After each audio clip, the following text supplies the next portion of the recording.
Alhamdulillah jawabnya masih semangat. Berarti jenengan tasih konsentrasi. Nggih. Ala kulli niyatin salihah wa ala niyatina wa ala niyatikum bi barakati suratil Fatihah. A'udzu billahi minasyaitonir rajim. Bismillahirrahmanirrahim. Alhamdulillahirabbil alamin arrahmanir rahim maliki yaumiddin. Iyyaka na'budu wa iyyaka nasta'in ihdinas siratal mustaqim. Siratal ladzina an'amta 'alaihim siratal ladzina an'amta 'alaihim.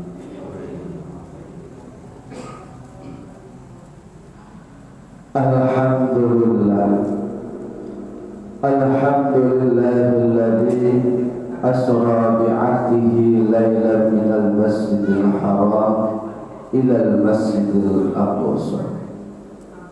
Asyhadu an la ilaha illallah wahdahu la syarika lah wa asyhadu anna Muhammadan abduhu wa rasuluh.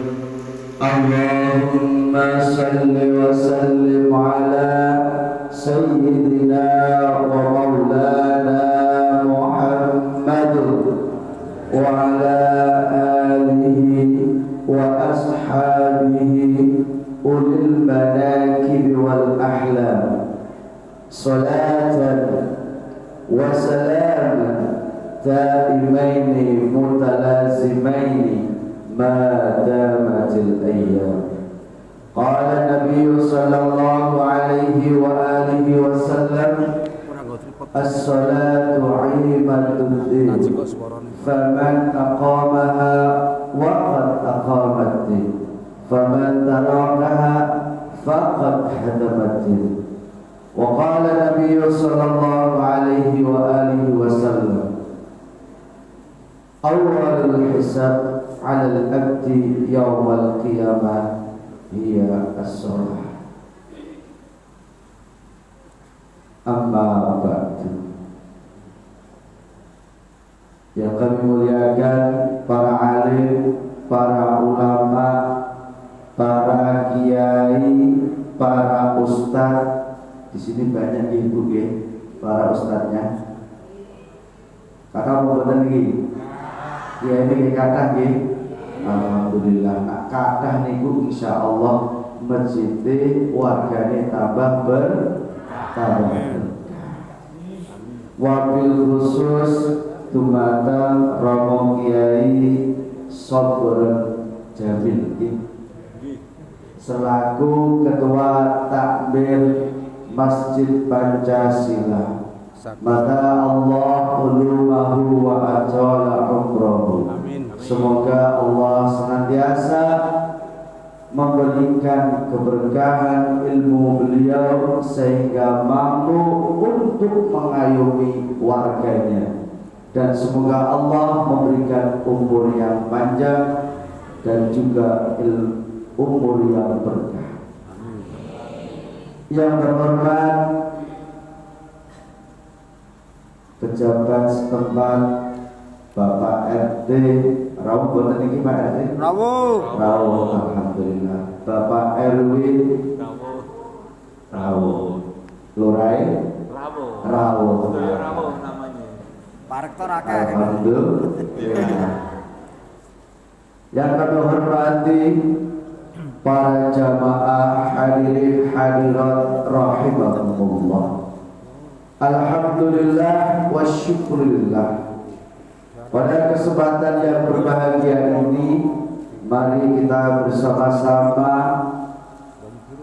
mengucapkan rasa syukur kita kehadirat Allah Subhanahu wa taala dengan ucapan biqaulina alhamdulillahi rabbil alamin atas karunia dan nikmat yang telah diberikan kepada kita semua, sehingga dengan nikmat itulah malam hari ini kita bersama-sama bisa kumpul, berdiri, duduk di majlis yang mubarak ini dalam rangka yaitu memperingati momentum kisah Isra wal Mi'raj baginda Rasulullah Muhammadin sallallahu alaihi wa alihi wasallam. Salawat dan salam semoga senantiasa tercurahkan kepada kedua kita, panutan kita, khatamul anbiya wal mursalin, yang mana Allah telah memberikan mukjizat kepada beliau berupa Al-Quran, yang mana Allah telah memperjalankan beliau dan kita sebagai umatnya senantiasa memperbanyak membaca salawat kepada baginda Rasulullah Muhammadin sallallahu alaihi wa alihi wasallam, sehingga kelak di yaumil qiyamah kita mendapatkan syafaatul uzma. Amin amin ya rabbal alamin. Bapak Ibu jamaah yang dimuliakan oleh Allah Subhanahu wa taala, kenapa kita kok memperingati Isra dan Mi'raj? Kira-kira jawabannya apa? Nah, sahabat mikro tangga. Kenapa kita kok memperingati peringatan Isra dan Mi'raj? Tentunya Allah Subhanahu wa taala itu punya skenario. Kita memperingati peringatan Isra Mi'raj karena Allah Subhanahu wa taala ingin mengingatkan kita kembali tentang keagungan mukjizat Allah Subhanahu wa taala.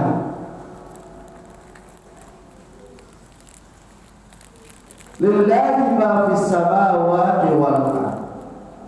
Apa yang ada di bumi, apa yang ada di langit, semuanya itu adalah milik Allah.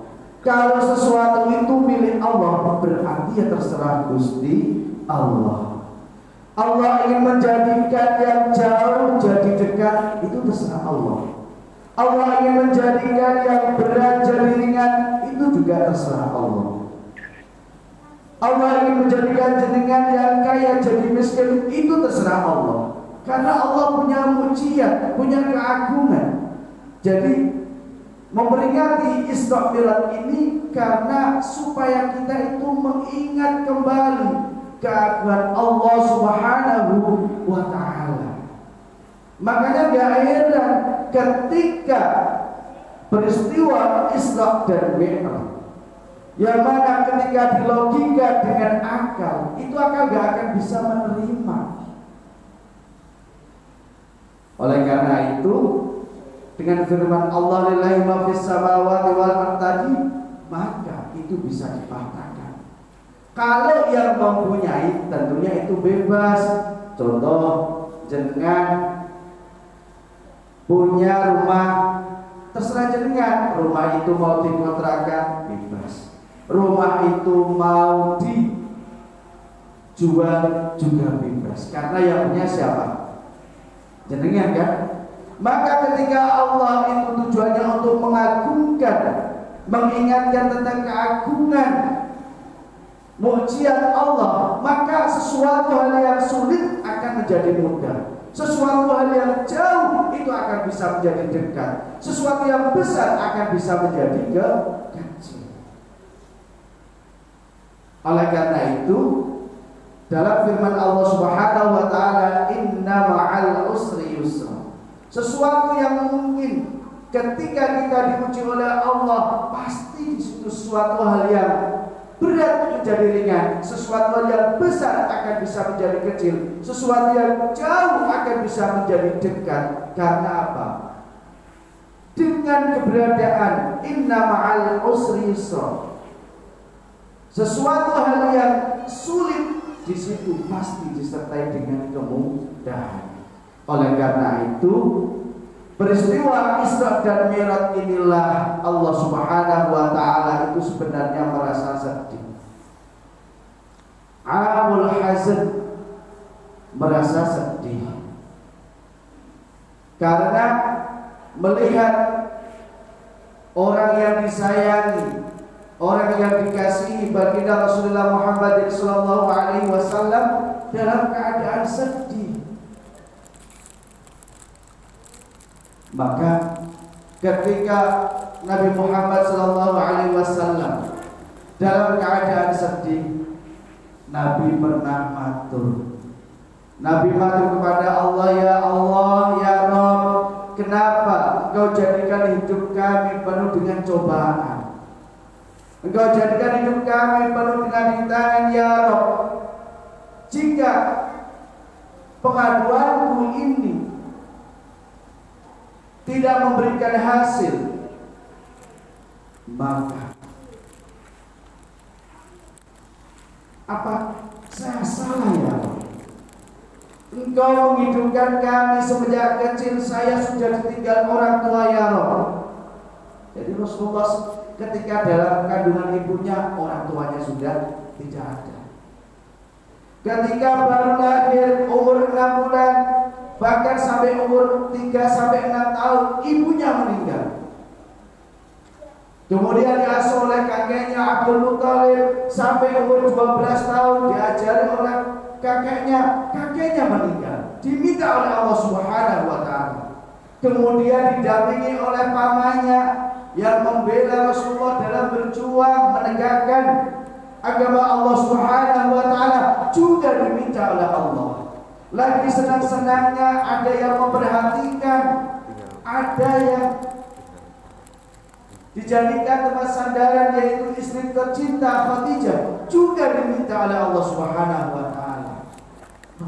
Maka ketika itu Rasulullah benar-benar benar-benar beliau itu hatinya itu sangat sedih sekali.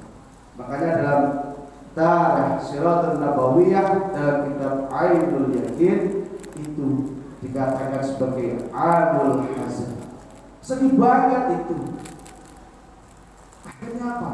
Ketika pengaduan Rasulullah kepada Allah Subhanahu wa taala, maka Allah menjawab, ya Muhammad, Muhammad, laqad khalaqnal insana fi kabad. Kamu tahu Muhammad, sejatine wong urip iku diciptakan tidak untuk bersenang-senang, akan tetapi sejatinya kamu itu diciptakan untuk kabar, itu artinya kosong. Kamu dapat melihat Muhammad, seluruh nabi dulu juga banyak ujiannya. Kamu melihat Nabi Nuh, apakah istrinya Nabi Nuh beriman? Tidak. Kamu melihat anaknya atau putranya Nabi Nuh, apakah beriman? Tidak. Kamu melihat Ibrahim sebagai Khalilullah, apakah dia beriman? Beriman. Apakah bapaknya beriman? Tidak. Bapaknya juga menyembah berhala sampai meninggal. Kamu melihat Nabi Adam sebagai nenek moyang kita, sebagai nenek moyang kalian, apakah putranya juga beriman? Ya, kenapa? Rebutan gara-gara perempuan akhirnya terjadi. Berarti seluruh manusia, bahkan seluruh nabi semasa hidupnya itu diuji oleh Allah Subhanahu wa taala. Maka pada kesempatan itu, Muhammad, ketika engkau sudah mengadukan seperti itu, maka pada kesempatan kali ini, yaitu pada malam bulan Rajab, malam tanggal 27 ya, aku akan memperlihatkan keagunganku kepada Muhammad, tapi ada syarat yang harus kau penuhi. Ketika Allah Subhanahu wa taala menyampaikan itu, ingin memperlihatkan keagungan kepada Sayyidina Muhammad sallallahu alaihi wasallam, maka Allah mengutus Jibril, ya Jibril, sebelum Muhammad nanti kau ajak untuk Isra, kau ajak untuk menghadapku, maka bersihkan dulu hati. Ini bisa kita gambarkan. Logikanya apa? Ketika kita beribadah kepada Allah Subhanahu wa taala, maka tidak hanya secara zahirnya, akan tetapi juga secara batinnya. Lah yang dibersihkan itu apa? Yang dibersihkan adalah hatinya baginda Rasulullah Muhammad sallallahu alaihi wa alihi wasallam. Yaitu kemudian dadanya dibelah oleh Jibril yang ditemani oleh Mikail. Setelah dibelah, maka hatinya dibersihkan, karena di dalam jiwa ini ada hati syaitan, yaitu yang menjadikan orang itu mudah dipengaruhi oleh bisikan hati, menjadikan orang itu mudah terjerumus untuk melakukan kejahatan. Makanya dicuci oleh malaikat Jibril, yaitu dengan air Zam-Zam. Lah, air Zam-Zam ini kalau dalam bahasa zam yang pertama itu artinya adalah ijma', yaitu kumpul. Kalau kita gambarkan orang yang punya masalah dalam kehidupan, baik orang yang masih muda ataupun orang yang sudah tua, ketika ada problem, baik dalam keluarganya, baik problem secara pribadi, maka solusinya adalah ijma', kumpul bareng-bareng. Ijma' kumpul dengan siapa? Kumpullah dengan para ulama, sehingga nanti masalah itu akan bisa mudah. Lah, hatinya Nabi ini dibersihkan dengan air Zam-Zam. Zam yang pertama adalah artinya kumpul, kumpulnya para ulama, maka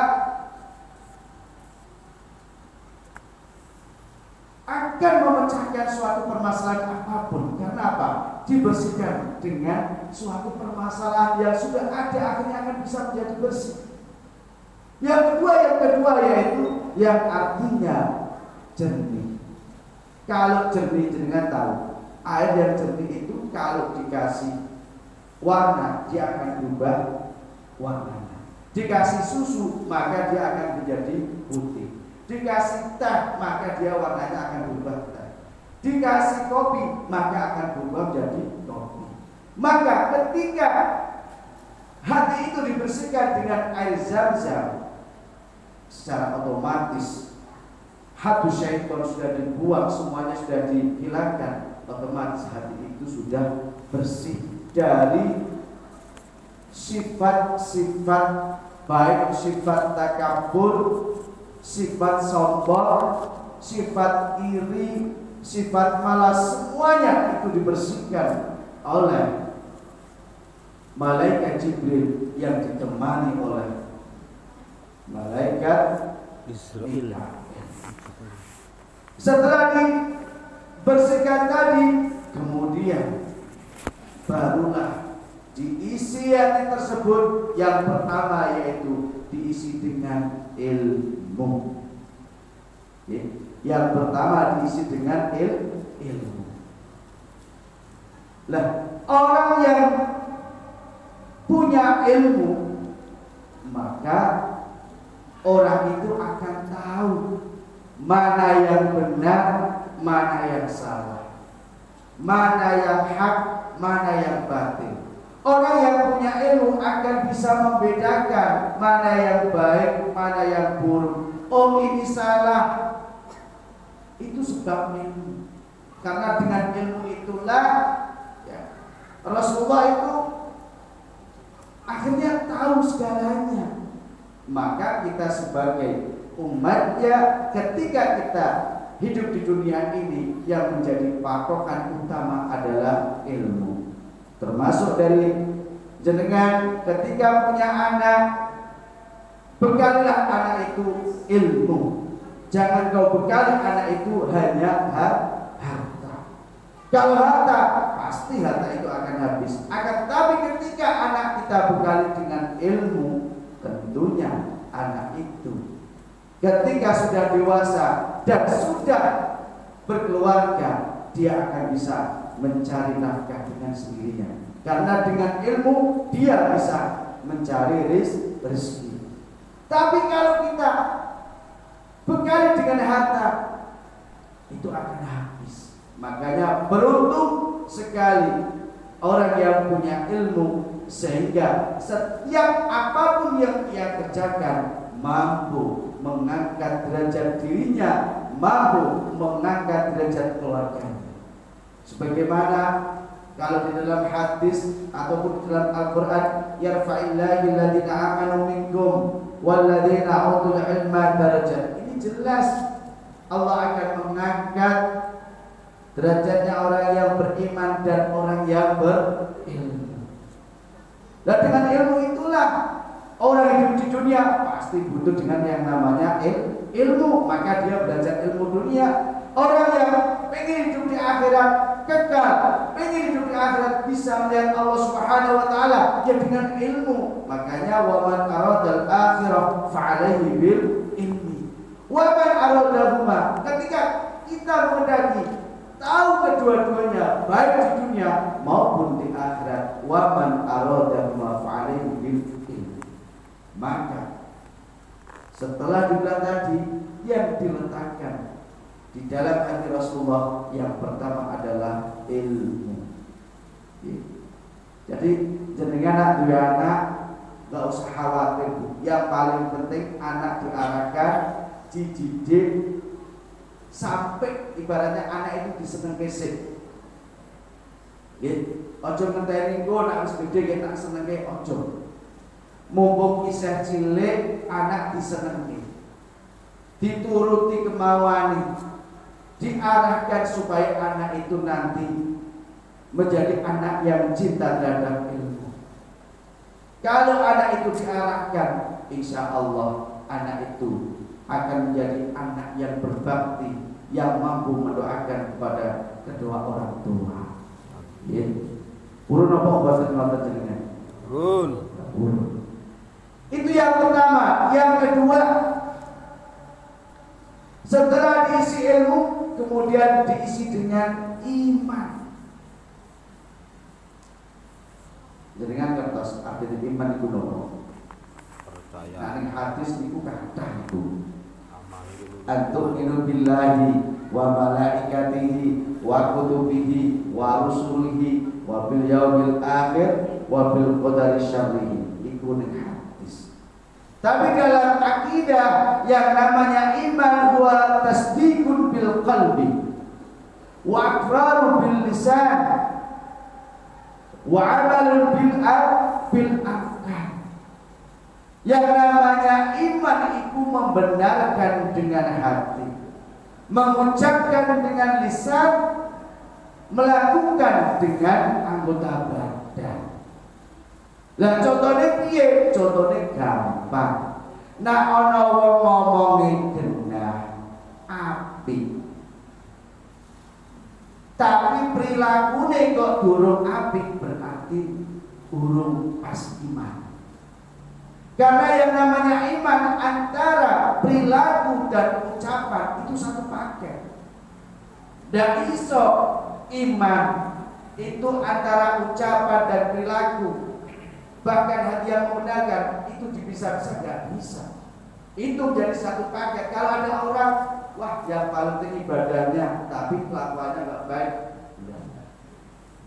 Kenapa? Ya tadi tasdiqun bil qalbi, membenarkan dengan hati.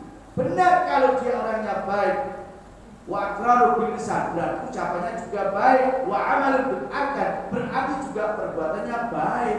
Lah ada yang lewat satu, berarti belum dikatakan iman yang qayyim atau iman yang tegak, iman yang lurus. Makanya setelah Allah ngisi hatinya Rasul dengan ilmu, maka diisi dengan iman. Lah dengan ilmu itulah maka iman itu bisa menjadi bertambah. Iman itu bisa menjadi kuat. Orang yang berilmu menjadikan iman itu akan semakin bertambah. Contohnya ya, dengan itu dalam melakukan suatu perbuatan, kalau tidak tahu dasarnya, kalau tidak paham hukumnya, apakah bisa diterima? Pasti akan timbul yang namanya keraguan. Nah, disinilah iman itu. Kalau kita yakin, kita paham tentang ilmunya dan tidak bisa mengamalkannya, maka iman itu akan semakin bertambah. Jadi pengetahuan dulu baru imannya semakin bertambah. Setelah diisi iman, maka diisi lagi yang ketiga, yaitu dengan ihsan, dengan amal. Jadi ilmu, iman, amal. Sebab dia punya ilmu, maka keyakinan itu muncul. Akhirnya apa? Apa yang dia kerjakan itu berdasarkan ilmu dan iman. Setelah itu barulah diisi dengan yang namanya ihsan. Ihsan itu boten Pak ihsan ini boten kebaikan. Kalau dalam hadis ihsan itu rukun jeru Bapak Ibu. Al-ihsan huwa an ta'budallaha ka'annaka tarah, fa in lam takun tarah fa innahu yarak. Itu agak dalam. Tapi yang diisi ihsan ini maksudnya adalah asal dari ucapan, asal dari perbuatan, asal dari perilaku itu bisa diterima oleh orang lain. Karena yang namanya ihsan adalah kebaikan yang muncul berdasarkan dari ilmu, iman, dan juga amal.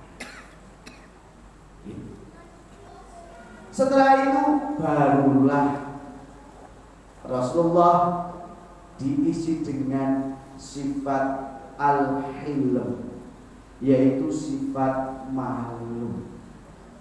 Orang berilmu, orang beriman, orang beramal, kalau tidak diisi dengan akhlak, maka itu akan bisa runtuh. Makanya Rasulullah di dalam satu makalah, innamal bu'istu liutammima makarimal akhlak. Jadi Rasulullah diutus ke dunia ini tidak lain adalah untuk apa? Yaitu untuk menyempurnakan akhlak. Ini sangat penting sekali. Lah, akhlak itulah kita akan bisa membedakan. Kita akan tahu bahwa oh ini tidak baik. Kalau saya melakukan ini, oh ini tidak baik. Sehingga apa? Akhlak inilah ketika kita punya akhlak yang baik, maka kita akan bisa diterima oleh masyarakat. Tapi kalau kita tidak punya akhlak, oh jangan sekali-kali ya, karena akhlak ini atau adab ini lebih tinggi dibandingkan ilmu. Orang berilmu tapi tidak berakhlak, baik tidak? Tidak. Makanya akhlak ini menjadi puncaknya seseorang bisa dekat dengan Allah Subhanahu wa ta'ala. Hadirin jamaah yang dirahmati oleh Allah Subhanahu wa ta'ala. Setelah itulah Rasulullah Muhammad sallallahu alaihi wasallam mulai diisrakan yang didampingi oleh malaikat Jibril mulai dari Masjidil Haram ila Masjidil Aqsa. Dalam perjalanannya tentunya banyak sekali yang dijumpai. Mulai dari ada orang yang Rasulullah melihat ada orang yang menanam kemudian tumbuh, kemudian langsung dipanen tumbuh lagi, melihat banyak kejadian-kejadian itu dan sebenarnya itu bisa dijadikan ibrah bagi kita semuanya. Sampai ketika sudah ke Masjidil Aqsa sampai ke Sidratul Muntaha. Banyak sekali kejadian dan itu saya kira jenengan juga sudah paham. Yang mana intinya kalau kita sebagai umatnya baginda Rasulullah Muhammad sallallahu alaihi wasallam, kita sebenarnya juga ada perasaan meri. Jenengan bundine punya perasaan meri dengan baginda Rasulullah Muhammad sallallahu alaihi wasallam. Tidak ada nabi yang dimuliakan selain Rasulullah Muhammad SAW. Tidak ada nabi yang bisa melihat keagungan Allah Subhanahu wa taala kecuali Nabi Muhammad SAW. Kalau melihat ini, sejarah ini dalam kisah Isra wal Mi'raj, maka kita sebenarnya bukan nabi. Kita sebagai umatnya meri karena orang yang bisa melihat Allah satu-satunya adalah baginda Rasulullah Muhammad sallallahu alaihi wasallam. Allahumma shalli alaihi. Allahumma shalli alaihi. Dari hasil perjalanan itulah maka kita sebagai umatnya baginda Rasulullah Muhammad sallallahu alaihi wasallam, kita tahu akhirnya Rasul mendapatkan perintah dari Allah Subhanahu wa taala, yaitu dengan melaksanakan sholat satu hari yaitu lima kali. Muncul pertanyaan dalam diri kita, kenapa orang di era sekarang ini banyak orang yang mengaku dia Islam, banyak orang yang mengaku dia iman kepada Allah Subhanahu wa taala, akan tetapi perilakunya belum baik. Isih seneng gibah, isih seneng ngrasani, isih seneng kadang ngapusi.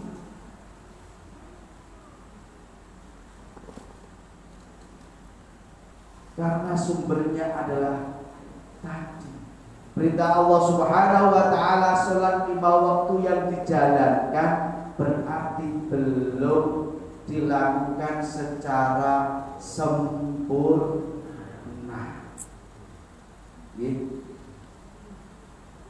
Cobi jenengan nalar saniki. Wong niku nak nalikane salate niku sempurna.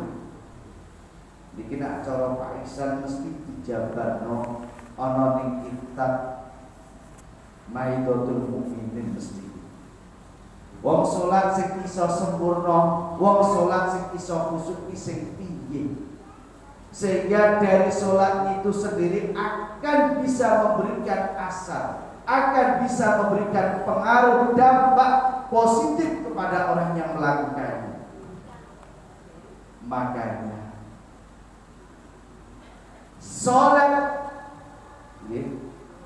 supaya sholat itu bisa sempurna, ya jenengan kudune angen-angen nalikane sholat, madhep mantep maring Gusti Allah, angen-angen nalikane jenengan iku niat Allahu Akbar, atine pikirane sumelehno ilingo awake dhewe iku wis dikai nikmat maring Gusti Allah akeh banget.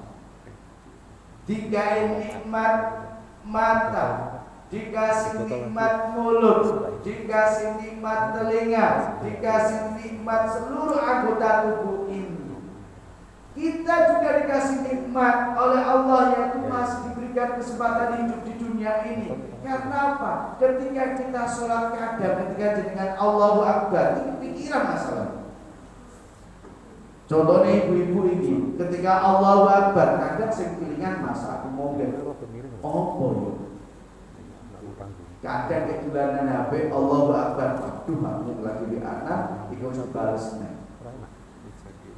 Iki sing dadake salate wong iku angel sempurna, mergone salate urung ana rasane. Lah salate nek pengen iso ana rasane kudune jenengan iku muji maring Gusti Allah, muji maring keagungane Gusti Allah supaya atine kuwi iso tunduk, atine kuwi iso iling menyang Gusti Allah. Loh, Allahu Akbar. Mantap, madep ya Allah. Kaulah yang menciptakan langit ini, Kaulah yang menciptakan bumi. Kau maha kuasa atas segalanya. Jika Engkau tidak memberikan saya kesehatan, tidak akan mungkin hari ini saya bisa melakukan sholat menghadap-Mu ya Allah. Maka dengan apa yang Engkau berikan berupa nikmat kepada kami, maka setiap saat, setiap waktu kami akan selalu ingat kepada-Mu ya Allah. Kalau itu dirasakan dalam jiwa ini, pasti ketika kita sholat itu akan bisa berbuah. Karena apa? Setiap lafaz yang kita ucapkan di dalam sholat itu semuanya ada maknanya dan ada fungsinya, bahkan ada fadilahnya. Nah, kalau ada orang sudah sholat tapi perilakunya kok belum baik, berarti ada apa dengan sholat? Makanya tadi saya katakan dalam satu hadis, as-sholatu imaduddin, faman aqamaha faqad aqamatin, wa man tarakaha faqad hadamatin. Loh, ini loh. Makanya itu enggak mudah.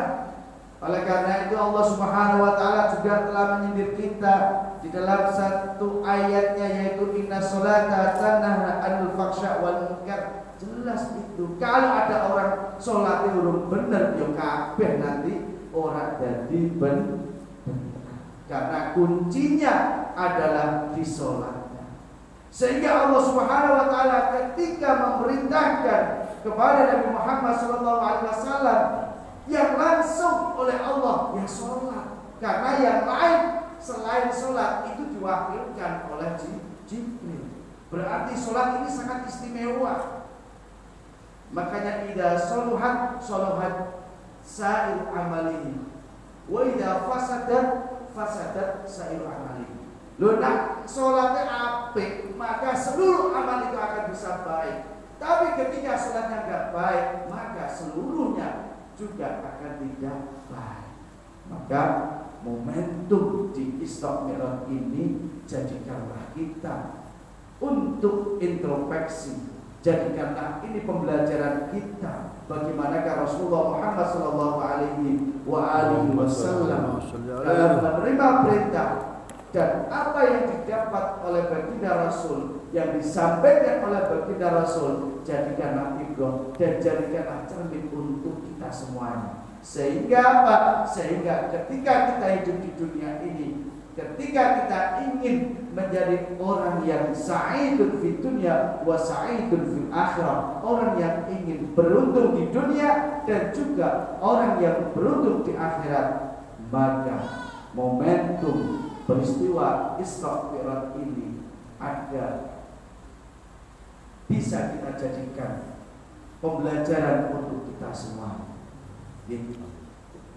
Bapak Ibu jamaah yang dimuliakan oleh Allah Subhanahu wa taala. Dengan kita senantiasa berpikir tentang ibadah yang kita kerjakan kepada Allah Subhanahu wa taala, mulai dari takbir sampai salam, kalau kita latih. Sebenarnya kalau kita mengamalkannya dengan secara kontinu, dengan aturannya yang pas, maka lama-kelamaan akan bisa menjadi khasyi'un. Coba jenengan perhatikan ketika jenengan iku sholat, kira-kira ketika jenengan Allahu Akbar, iki wis bener kok dulu secara syariat. Nah wis bener secara syariat berarti jenengan iku tata malih, atine wis madhep pokok dulu. Maka jenengan ketika rukuk jenengan iku wis bener apa durung, tumak nina iki kira-kira wis ana apa durung. Kalau belum ya coba dilatih. Nanti ketika jenengan sujudnya itu sudah ada tumak ninanya atau belum, itu harus dilatih. Karena apa? Kuncinya khasyi'un, itu harus kita melatih diri kita ketika menghadap Allah Subhanahu wa taala, itu tumak ninanya harus ada. Kalau salat kita enggak ada tumak ninanya, Allahu Akbar, dangkat sekali, motornya cepet-cepetan langsung, ya maka sulit untuk mencapai derajat khasyi'un. Gak heran dalam surah Al-Mu'minun, qad aflahal mu'minun alladzina hum fi sholatihim khasyi'un. Itu menandakan bahwa orang yang beruntung adalah orang yang khasyi'un, orang yang benar-benar khusyuk di dalam sholat. Maka dari itu, ayo peristiwa Isra dan Mi'raj ini buka hati kita, buka pikiran kita, kita benahi amaliyah kita. Karena tidak lama lagi pun setelah di bulan Rajab ini kita juga akan menyambut yang namanya di bulan Ruah, bahkan nanti juga akan menyambut di bulan Ramadan. Bapak Ibu yang dirahmati Allah Subhanahu wa taala, ini kok koyo tegang ngaji besok awal iki. Kita iki aku yo maca-maca tegang. Sing tak sinani nak tegang, tapi tekan kene kok wonten kabeh. Jadi tegang. Ya yang selawat dan bawah nggih. Allahumma shalli wa sallim ala sayyidina wa maulana Muhammadin atatafa fi ilmillahi salatan daimatan bidawami mulkilahi. Kita sing kene do ngantuk iki. Ya mboten ngantuk nggih. Nggih jan. Oh. Pojok. Sing pojok iki kita iki padha ngantuk iki. Jadi sana iki Bapak, monggo sareng-sareng. Allahumma sholli wa sallim ala sayyidina wa maulana Muhammadin adada bi ilmi lahi salatan daimatan bidawami mulkilahi. Zaman iki zaman wis akhir. Orang jawaban iki wis akhir. Akeh manungsa kang padha duwe lara pikir. Nyata apa boten iki sakniki? Yo saestu lho, zaman wis akhir akeh wong sing pikirane ruwet. Ya apa boten? Ruwet mikir anake, ruwet mikir cicilane. Ora ruwet masalah mungan. Oh, tambah masalah. Lho, zaman akhir iki ngoten. Zaman akhir zamane bumine goyang. Akeh manungsa kang lali padha sembahyang. Yo bareng-bareng. Allahumma sholli wa sallim ala sayyidina wa maulana Muhammadin adada ma fi ilmi la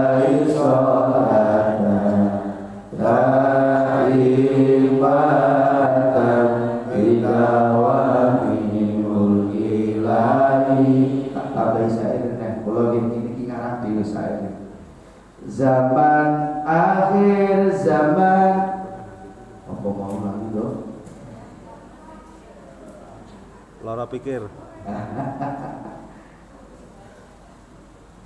Zaman akhir, zaman Ah, selalu ya. foto kentir. PR berarti. PR. Zaman akhir zamane zaman ujian. Nah, ini kula tulis lho. Oke. Terus baris kedua ngaji lan zikir padha ogah-ogahan zaman akhir iki selalu kula. Saestu kula padahal nyat dhewe gak ngerti. Maka tak iling-iling zaman akhir zamane zaman ujian ngaji lan zikir Dilakoni kanthi ogah-ogahan. Ogah-ogahan. akhir zamane zaman ujian agak selamat menungso kudu akeh sholawatan kayak masuk. Oh, masuk. Kula niku ngepasi karo kahanan gitu ceritane. Nah jenengan niku mirsani syair mau niku di kahanan saya niki niku pas. Zaman semakin akhir awake dhewe niku dijak ngaji, dijak zikir, akeh sing do gelem apa ora?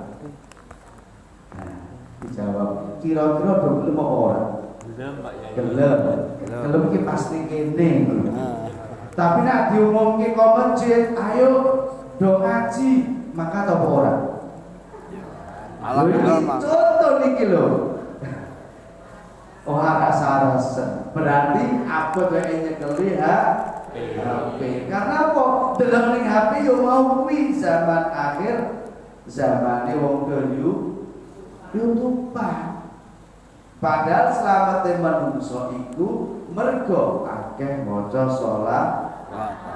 Lho ana dasare apa ora? Dasare ning Jami' Shaghir ning kitab hadis jumlahe ana 20 juz. Bunyine ngeten hadise. Aksiru alayya sholatan. Fa inna sholatakum maghfiratun lidunubikum. Wa tubuliyal wasilah wa darajatar rafi'ah. Wa inna wasilati 'inda rabbi syafa'atul lakum. Iki dasare. Langsung ngerti apa ini? Betul. Alhamdulillah. Tak harus dijawab ngerti mau. Jebule dulu. Ya aksiru. Ya kula dari mawon. Aksiru niku nak cara Pak Ihsan iki dimaknai aksiru itu kalimat perintah. Mergane kalimat aksir itu berawal dari kata kasuro. Kasuro yang siru iksir. Tapi kata kasuro karena ada tambahan hamzah di awalihi, ditambahi hamzah kalau dalam ilmu pesantrennya fa'ala ditambahi hamzah di awalnya menjadi af'ala. Nah, ini kalimat aksiru itu artinya perintah. Lah perintah apa? Perintah aksiru ayo padha ngakeh-ngakehno. Jadi kalimat ini perintah, ngakeh apa? Sholatan. Anggone jenengan iku maca sholawat. Fa inna sholatakum krana sak temene maca sholawat iku maghfiratun iso dadekake lebur dosa. Iku maghfiratun iso dadekake lebur lidunubikum maring dosa ira kabeh. Jadi jenengan iku nak saumpamane diiling-iling ya Allah nalikane aku urip mulai umur setahun, 2 tahun, bahkan sampai umur 13 tahun saya kok sholatnya dantek. Kadang tak dipintari mbok sholat apa ora. Kadang nek ditemui salat ya wis tuwa ngene iki, ya apa mboten? Lah iku nak dihitung-hitung iku jajal. Antara salate jenengan karo sadurunge jenengan salat iku kathah pundi? Nalikane ditimbang iku kathah pundi? Wis kok tak takon wis gampang-gampangan iki. Jadi jenengan iku mulai salat genep umur pinten? Akhir balik. Hah? Akhir balik. Akhir balik. Akhir balik ke umur pinten? 14. Kalau balik ngomong sakit tak ngerti bocah-bocah niku umurmu sepiro 15 tahun. Salatnya wis genep 5 waktu. Durung. Lah pirang waktu? Nembe waktu. 15 tahun salatnya durung genep 5 waktu. Lah kok salatnya genep oh pengen mawira salat kok. Lho itu kan zaman saiki niku. Jadi nonton ini nonton wong tua. Nak wong tuane ora salat, mesti anake yo katut ora salat. Lah iki kan jenengan petani salate jenengan Pak aku salat iki umure mulai 20 tahun nalikane aku ketika saya itu nikah baru saya salat. Dan saya ini dihitung mulai jenengan nikah sampai sekarang umure jenengan salate lebih pirang tahun, 5 tahun atau 10 tahun. Dengan jenengan ketika balik sampai mau nikah iku akeh mudi. Loh. Nah akeh nalikane jenengan balik sampai nikah kok isah luwih akeh. Berarti jenengan duwe kewajiban apa? Nyaur. Mondok. Duwe kewajiban mau mondok. Lah nek ora disaut piye? Mondok taala. Lah iki maksud kula niku aksiru alayya sholatan fa inna sholatakum maghfiratun lidunubikum. Lah dengan kita seringkali bersolawat kepada baginda Rasulullah Muhammad sallallahu alaihi wasallam, maka kita berharap supaya apa? Supaya dosa-dosa baik yang kita sengaja maupun dosa yang tanpa kita sengaja itu bisa diampuni oleh Allah Subhanahu wa taala. Mergo sababiai awake dhewe seneng kali Kanjeng Nabi. Fa inna watlubu liyal wasilah wa darajat rafi'ah wa lubu jalu. Oh, mari Gusti Allah li lewat Kanjeng Nabi al wasilah. Lho. Awake dhewe nek pengin njaluk cepet yo wasilahe mari Kanjeng Nabi. Lah saiki wis meninggal ya karo wong sing alim. Karena al ulama warasatul anbiya, awake dhewe bisa diberi kesempatan hidup, maka seringlah bersilaturahmi kepada ulama. Minta percikan hikmah supaya hati itu tetap bisa istiqomah di dalam menjalankan ketaatan kepada Allah. Baina wasilati watlubu liyal wasilah wa darajah ar-rafi'ah. Lan jenengan jaluk lewat Kanjeng Nabi, pengen jaluk pangate munggah, yo wasilah maring Kanjeng Nabi.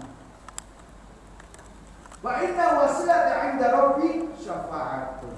Kenapa? Ketika kita wasilah kepada Rasulullah, wasilahnya Rasulullah di sisi Allah Subhanahu wa taala itu menjadi penolong bagi kita. Menjadi penolong.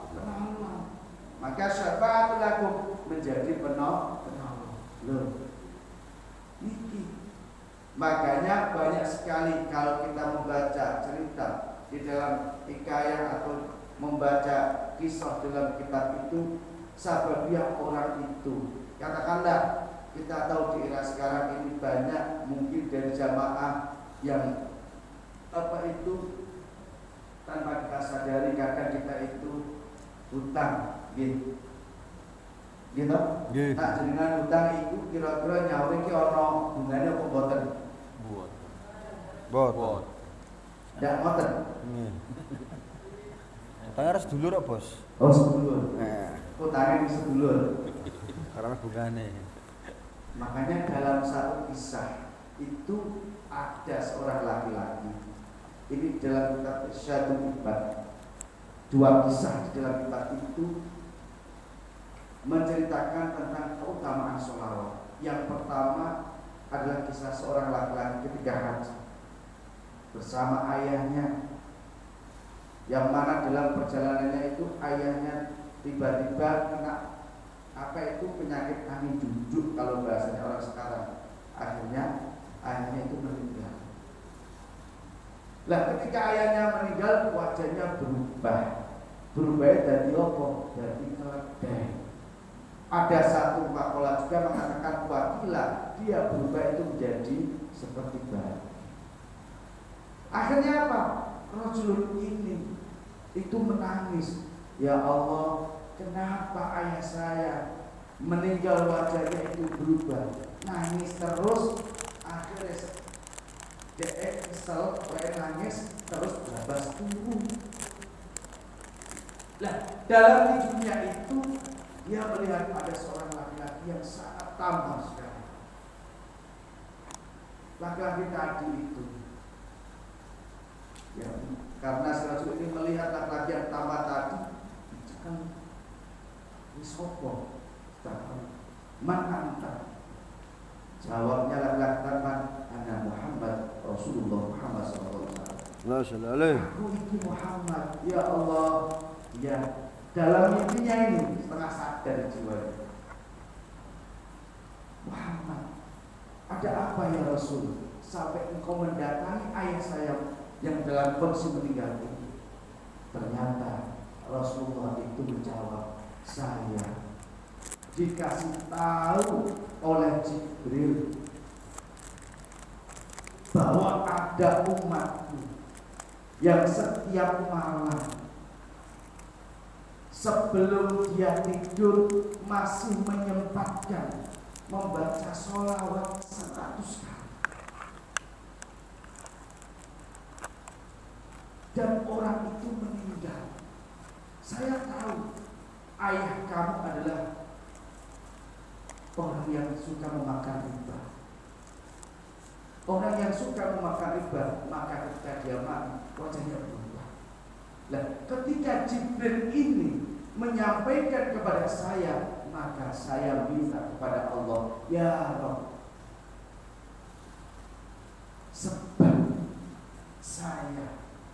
sebab hambamu ini cinta kepada saya, dia senantiasa membaca sholawat kepada saya setiap malam, ya Rabb.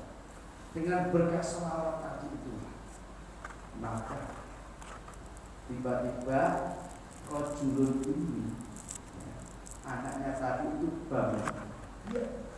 Dan ketika melihat muka ayahnya tadi, itu sudah berubah menjadi apa? Lebih bersinar, ada cahaya.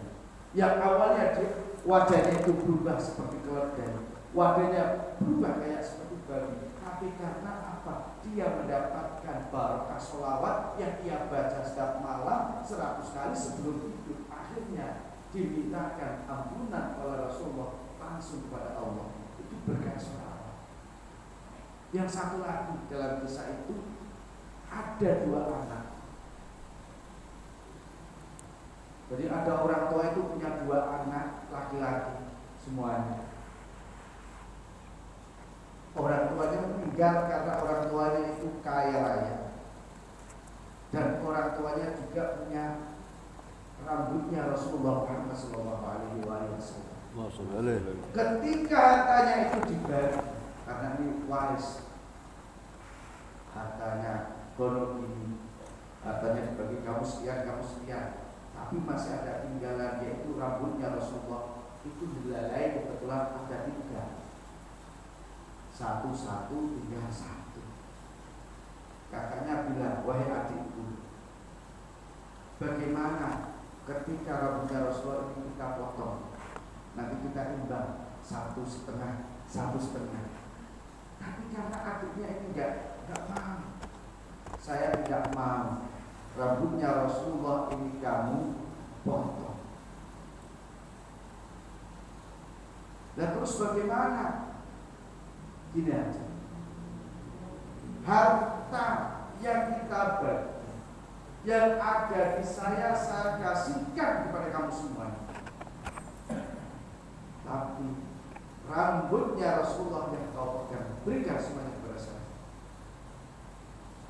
Ini hanya rambut, karena dia cinta pada Rasulullah, rambutnya Rasulullah. Akhirnya apa? Kakaknya ini rambutnya dikasihkan. Ya wes, tak dikira apa-apa. Karena apa? Hartanya itu diminta kakak. Tidak begitu lama, setahun, harta dari kakaknya tadi habis. Sedangkan adiknya karena menghormati Rasulullah, menjaga rambut Rasulullah, akhirnya apa? Dia dikasih kemudahan oleh Allah Subhanahu wa Ta'ala, akhirnya kaya raya. Dan bahkan ada satu ulama yang mimpi ketemu Rasulullah Sallallahu Alaihi Wasallam. Ulama tadi itu ya ketemu Rasulullah sedang bersanding dengan si adiknya tadi ketika adiknya sudah meninggal. Akhirnya Rasulullah pesan kepada ulama tadi, si fulan ini dulu menjaga saya, maka ketika engkau nanti apa itu sudah sadar, datangilah kebetulan si fulan ini karena dia banyak membawa berkah. Akhirnya apa? Anaknya, adiknya ini menjadi kenal, makanya banyak yang mendatangi, banyak yang mendoakan. Ini berkah apa? Berkah karena sholat. Ini contoh hal yang kecil. Makanya ketika kalimat itu perintah, berarti perintah itu wajib. Tidak heran ketika ada orang Islam yang dia gemar untuk baca selawat, segala masalah itu dimudahkan oleh Allah. Itu jelas. Karena kuncinya masalah adalah dengan cara membaca sholawat. Ya. Jadi kalau kita membaca sholawat, insya Allah kita didik anak, ya insya Allah diberikan kemudahan, mencari rezeki, diberikan kelancaran. Karena kita apa? Bisa istiqomah, memperbanyak membaca sholawat kepada baginda Rasulullah Muhammad Sallallahu Alaihi Wasallam. Amin ya Allah. Bapak Ibu jamaah yang dimuliakan oleh Allah Subhanahu wa Ta'ala, dari peristiwa Isra Mi'raj inilah berarti kita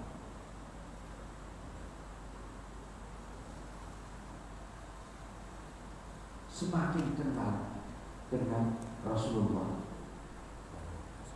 Kalau kita semakin kenal, maka jangan pernah hati kita itu lalai. Jangan pernah kita meninggalkan, walaupun satu hari hanya 10 kali. Syukur-syukur bisa 100 kali. Syukur-syukur bisa 1000 kali. Karena doa yang mustajabah di sisi Allah adalah sholawat. Sholli wa sallim daiman abada. Sholli wa sallim daiman al-abada.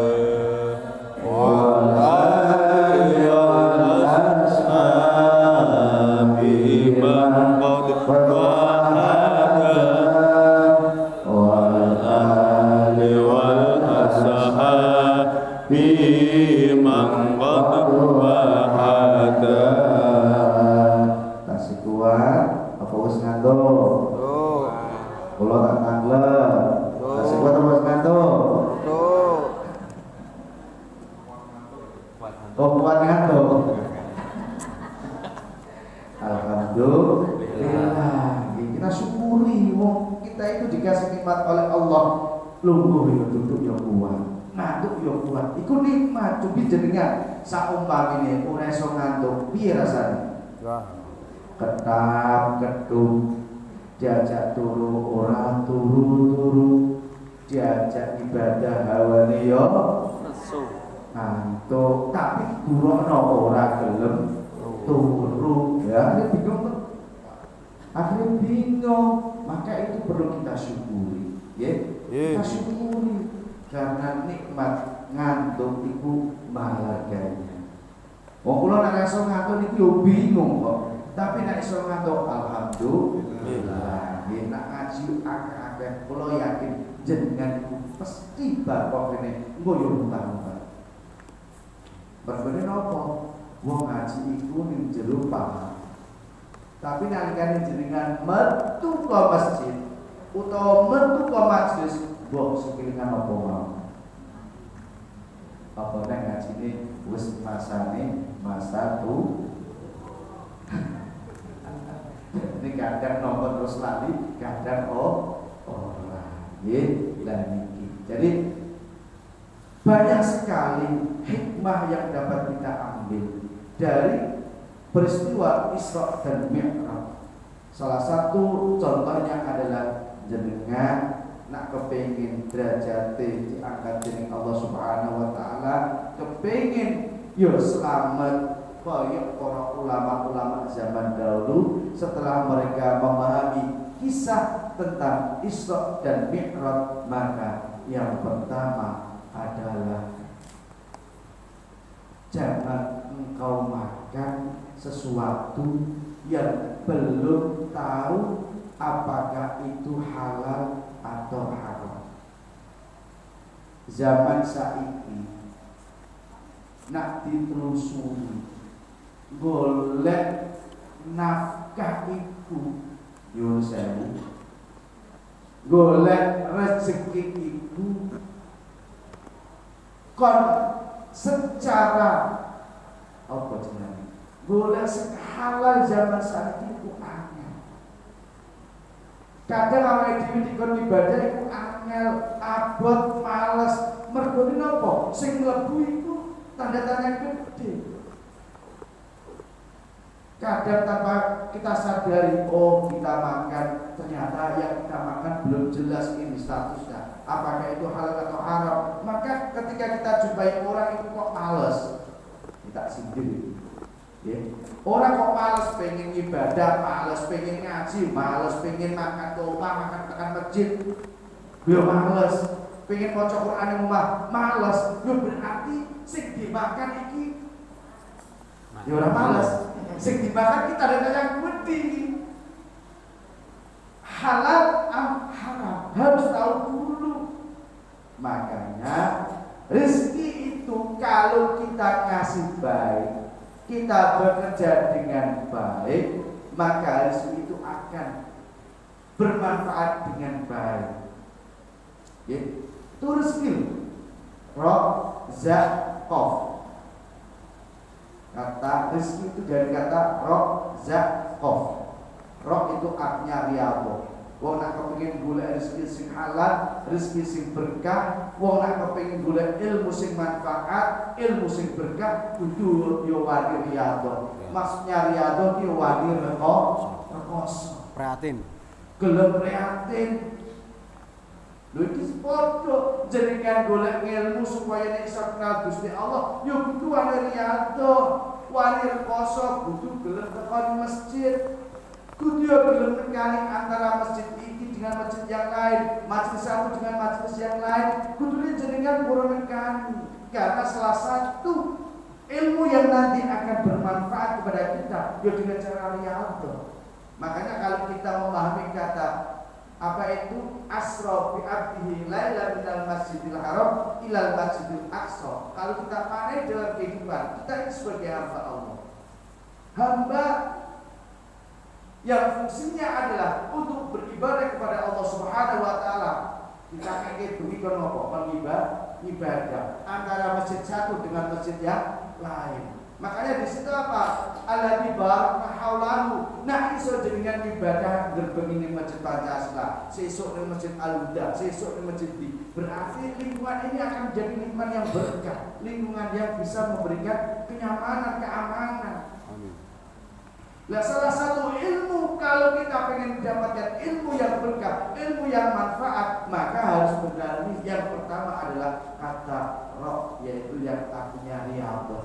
Jenengan kepengen duwe anak sing saleh, jenengan kepengen duwe anak sing anak ibu sing pinter, kudu jenengan wani riyadhah. Gusti Allah kok dereng jenengan. Pengen aku tak kepengen duwe anak hafal Quran. Contohnya nggih, kepengen duwe anak hafal Quran. Kira-kira ibuke wani apa boten 1 bulan maca Al-Qur'an 30 juz. Tunggu nanglet iki. Wani apa boten? Berani. Nah wani ditingkatke balik. Nanti bulan ke depan berarti apa? 3 minggu kudu rampung kata. Wani apa boten? Pantun. Wani. Mangke ditingkatke balik 2 minggu kata Quran. Wani apa boten? Pantun. Wong bareng-bareng kok, Gus. Loh ini survei. Jadi saya pernah ketemu dengan seorang ibu. Ini kisah. Dia punya anak Wani kok umur seminggu. 10 tahun, 30 juz nih. 10 tahun 30 juz di luar kepala ini. Baru kelas 5, kelas 6 saya uji. Masya Allah, ternyata dia hafal Quran. Saya tanya pada ibunya, jualan ayam, Bu, jenengan kok dua anak kok yo pinter mentul iki. Resepnya jenengan ki opo kok dua anak umur 10 tahun hafal Quran. Oh, ada ceritanya Mas. Nah, ceritanya pripun iku? Ngeten ceritanya Mas. Dan biar nalikane kula mondok, kula ki seneng maca Quran. Kula yo berusaha ngapalake Quran, tapi berhubung kula tiru nabung diri karo bapake, kula dipenak karo bapake. Nalikane kula hamil, yo kula ngebut maca Quran. Dungo kan Gusti Allah, ya Allah, muga-muga biyen sing tak karepe ngono anakku gitu. Apa Quran? Nyata itu. Jadi ibu yang kali-kali hamil ini baca Al-Quran terus menerus. Akhirnya apa? Anaknya umur 10 tahun, 12 tahun sudah di luar kepala. Itu riyadhah namanya. Jadi nak kepengen duwe anak pinter yo kudune wong tuane wani riyadhah. Lah rezeki juga sama. Wali riyadhah golek isi kemenangan. Apakah ini benar, apakah ini enggak benar, apakah ini salah, apakah kita korupsi waktu, ini juga harus diteliti. Kalau kita kerja korupsi waktu, berarti di situ ada dari gaji kita berarti ada ya tanda tanya. Mungkin nanti seperti ini ternyata ya dulu ya. Dan riyadhah ini berat, tidak semua orang itu bisa. Makanya kiai-kiai kesepuhan iku ndungane ya Allah muga-muga anak turunku ya sukses bakal nuruti aku tapi tak riyadhoi mulai saiki.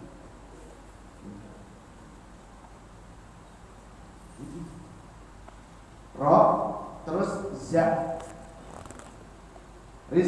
rozaqo rizki. Yang zakatnya apa? Ziyadah ay al-barakah. Lah nek wong iku gelem riyadhah, gelem usaha, gelem ngempet nafsu, gelem ngempet keinginan, maka akan diberikan berkah oleh Allah. Apa? Yaitu tambah. Lah jenengan gelem golek ilmu, pindah tempat ngaji satu dengan yang lain, lama-lama Allah pun juga akan nambahin jenengan yaitu ilmu. Makanya gak heran kalau ada orang itu dia berusaha riyadhah, ilmu sedikit diamalkan, maka Allah pun juga akan memberikan wa'allamahu ma lam ya'lam, ilmu yang dia tanpa tahu Allah akan memberikan. Jadi nanti dengan wali riyadhah, yo mesti rezeki bakal ditambah oleh Allah. Lah yang rozaqofnya ini adalah dari kata qanaah yang artinya yaitu jenengan kudune nerimo dikai rezeki akeh yo alhamdulillah awake dhewe bersyukur dikai sithik yo alhamdulillah iki bisa cukup. Ojo jenengan nak jaluk akeh delok tanggane tambah megah obong yo ojo. Atine kobong pikirane panas ampun. Mergo napa? Awake dhewe iku nalikane isa ning kandungan fayanfuhu fihi bi arba'i kalimat wis ditentokno oleh Allah Subhanahu wa taala. Jadi ketika kita dalam hati sahih itu masdar kalimat ditentokno rezeki Gusti ditentokno mari Gusti Allah. Jadi memang riyadhah ziyadah wal qanaah ini satu paket. Kalau itu tidak terlaksana, ya berat. Makanya tadi apa? Ojo sampai awake dhewe iku mangan sing durung jelas hukum. Durung jelas asal mulane. Apakah itu halal atau apakah itu haram? Yang pertama. Nah, jenengan ngantuk yo tak hukum. Tapi nek jenengan terus kula yo terus iki. Bon. Tambah sulit tambah apa ternyata ngasih ini gue gitu. Ya, jadi kepengen munggah derajate, kepengen selamat awake saka dunia sampai akhirat. Siji mawon iku wis jenengan. Terapno zaman saiki. Nak jenengan iso insyaallah urip awake dhewe iki menjadi hidup yang berkah, hidup yang manfaat dan semoga kita semua kelak bisa berkumpul bersama baginda Rasulullah Muhammad sallallahu alaihi wasallam. Amin ya rabbal alamin. Cukup awan sekitar doa. Kira-kira doa. Acarane kathah ta? Acarane kathah kok. Acarane kathah. Nek kamu jawi barang ya persiapan ngepam. Nggih, saya kalau semanten iki dimana pakai bayar doa. Doa sareng-sareng nggih. Nyuwun dumateng Allah Subhanahu wa taala mugi-mugi sing hadir pada malam hari ini mendapatkan barakah dari Allah Subhanahu wa taala seperti yang kita yaitu cinta mahabbah kepada baginda Rasulullah Muhammad sallallahu alaihi wasallam. Semoga Allah memberikan kemudahan kepada kita, semoga Allah memberikan keturunan kepada kita anak yang saleh salehah, memberikan kepada kita orang yang taat beribadah kepada Allah Subhanahu wa taala, orang yang senantiasa tidak lupa terhadap Quran, orang yang senantiasa membaca salawat kepada baginda Rasulullah Muhammad sallallahu alaihi wasallam. Dan kita minta kepada Allah Subhanahu wa taala semoga kita diberikan umur yang panjang, mampu untuk ziarah ke Makkah dan Madinah. Dan kita berharap suatu saat ketika kita sholat kepada Allah mati dalam keadaan husnul khatimah. Amin ya Allah. Amin ya Allah ya Rahman ya Rahim Antal Jawadul Halim wa anta ni'mal mu'in ya Halim ya Hanan ya Maliku ya Mubin wa lana natruku syai'an illa anta ya mu'in. Allahumma salli wa sallim wa barik ala sayyidina Muhammad wa ala ali sayyidina Muhammad sayyidil awwalin wal akhirin sallallahu alaihi wa sallam. Alhamdulillah rabbil alamin. Allahumma salli wa sallim wa barik ala sayyidina Muhammadin wa ala ali sayyidina Muhammadin. Allahumma ya yassir kulli asir wa ya jalil kulli yasir wa ya sahib kulli marid wa ya kulli fakir wa ya ala kulli mahib yassir alaina kulli asir yassir alaina kulli asir yassir alaina kulli asir fa yassir yasiruka alaika yasir. Allahumma ya man la yahtaju ila al-bayan wa tafsir hajatuna ya Allah hajatuna ya Allah hajatuna ya Allah ilaika kathir wa anta alimun biha wa khabir kafa bika ya Rabb min su'alina wa ikhtiyarina min su'alina wa ikhtiyarina. Allahumma lakal hamdu wa ilaikal mustaka wa la hawla wa la quwwata illa billahil aliyyil azim. Allahumma la taqdi wa bihi ajilan wa ajilan fid dunya wal akhirah ma anta ahlun wa la taqdi bina ya maulana innaka anta ahlun innaka anta ghafurun halim jawadun karim rahufur rahim. Allahumma bi khatimati sa'adah waj'alna min alladhina lahumul husna wa ziyadah bi jahi sayyidina wa maulana Muhammad Muhammadin sallallahu alaihi wasallam bisyafa'ah wa alihi wa ashabihi wa siyada wa ila hadratin alaihi salam istiqamah wa syidra sallallahu alaihi wasallam wa jilani radhiyallahu anhu karamah wa sallallahu ala sayyidina Muhammadin wa ala alihi wa sallam walhamdulillahi rabbil alamin. Matur nuwun saya kalau sebutkan agar berpulau matur berdewan pun pulau nyuwun wonten ing Jakarta. Assalamualaikum warahmatullahi